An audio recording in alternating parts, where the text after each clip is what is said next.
крайнє виснаження. Але ჩვენ გარდამტეხი მომენტის წინაშე ვდგავართ.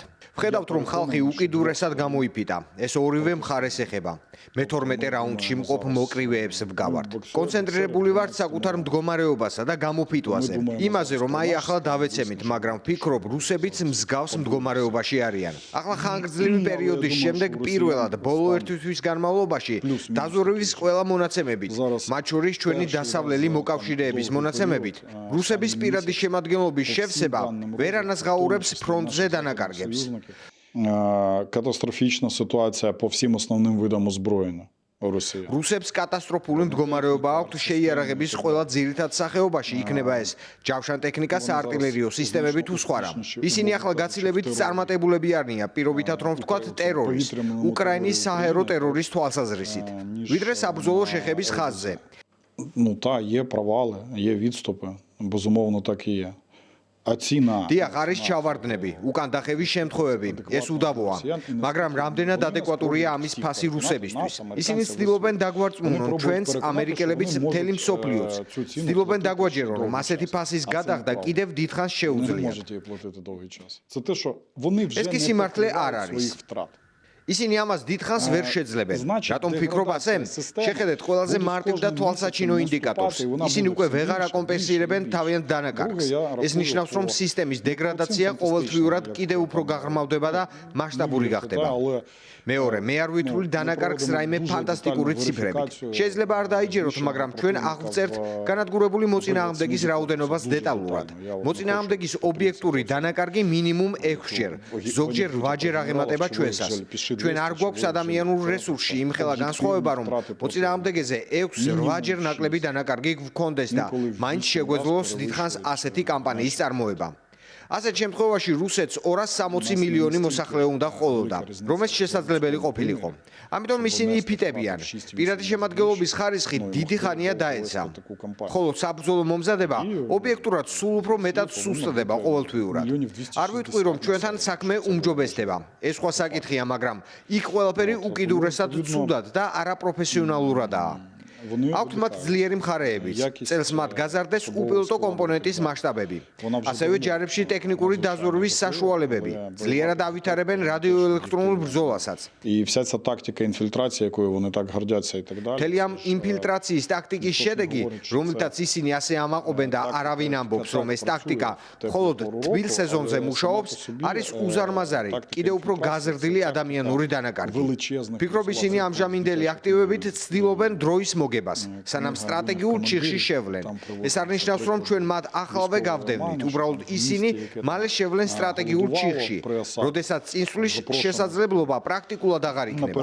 ამ ჩიხის წინ ისინი წმინდა საბჭოთა აგენტურული მეთოდებით ცდილობენ დაარწმუნონ მსოფლიო და უკრაინაც, რომ შეუძლიათ ომი. კიდევ 2-3 წელი შეუჩერებლად და გააგრძელონ და საბოლოოდ მიაღწიონ თავიანთ მიზნებს. ვფიქრობ, უახლოეს მომავალში 3-5 თვის განმავლობაში მნიშვნელოვანი ძვრები მოხდება. თუ უკრაინა შეძლებს არმიაში მუშაობის ინტენსიფიკაციას, საბრძოლო მომზადების, ბრძოლის ველზე ახალი ტექნიკური გადაწყვეტილებების დანერგვას და მათი გაფართოების კუთხით, რათა მაქსიმალურად ჩანაცვლდეს ადამიანი მანქანით, იქ სადაც ეს შესაძლებელია, იქნება ეს უპილოტო საფრენი აპარატებით, სახმელთო რობოტიზებული კომპლექსებით, დაცვის ტექნიკური საშუალებებითა და სხვა რამით. თუ ჩვენ ამას გავაკეთებთ, არსებობს შანსი, რომ რუსები უახლოეს მომავალში შეჩერდებიან. მაშინ ჩვენ შევძლებთ მოლაპარაკებების გამართვას და ჩვენთვის ამ ეტაპზე მისაღებ პირობებზე შეთანხმებას. Приклад Грузії дуже багато чого показує. Це взагалі дуже сумний приклад. საქართველოს მაგალითი ძალიან ბევრ რამეს აჩვენებს. ეს სამწუხარო მაგალითია. ეს არის ქვეყანა, რომელმაც საკუთარ თავზე გამოსცა და 90-იანებშიც და 2008-შიც თუ რა არის რუსეთი, რუსული იმპერიალიზმი, რომელიც უბრალოდ ფართოვდება ყველა მიმართულებით და მოაქვს ნგრევა. ქვეყანა მიიღო ომში მარცხი და ფაქტობრივად კაპიტულაცია. ამის შემდეგ კი იყო ეგრეთ წოდებული სასაზღვრო ბანერების ომი. როდესაც საოკუპაციო ხაზზე ბანერებს ყოველ რამდენიმე თვეში ცოტა უფრო წინ სწევენ და ეს წლები აგრძელდება. Абхазія просто переставляє кожні декілька місяців трохи далі прикордонні стовпи. І мало того, ще й отримала... გარდა ამისა, ქვეყანა მიიღო აშკარად პრორუსული მთავრობა. როგორც არ უნდა უარყონ, ეს რეალობაა. Є таким, і фактично один з моїх бойових товаришів поїхав, одних з найповажніших там офіцерів бригади, поїхав на початку 24-го року в Грузію і в Батумі, каже, ჩემი ერთ-ერთი თანამებრძოლი, რომელიც 2024 წლის დასაწყისში წავიდა საქართველოში, ბათუმში, ამბობს, რომ არა ახალგაზრდები, არამედ ზრდასრული 50 წლის კაცები დადიან სანაპიროზე და გასაბერ რგოლებს ყიდიან. ის გაესაუბრა მათ და გაირკვა, რომ ზოგიერთი მათგანი ვეტერანია. მას დეპრესია დაეწყო, მიხვდა, რომ ჩვენი მომავალიც შეიძლება ასეთი იყოს და ჩვენმა თანამებრძოლებმაც ოდესის სანაპირო ზოლზე გასაბერი რგოლები გაყიდონ, თუ ასე მოვიქცევით. სინამდვილეში ჩვენ სწორედ ამისკენ გვიბიძგებენ. საქართველოში ვეტერანები ამბობენ, რომ სხვა გზა არ აქვთ. 1000%-ით ვეთანხმები იმ მოსაზრებას, რომ რუსეთის ყველაზე დიდი შეცდომა ამ ომის დაწყებაა.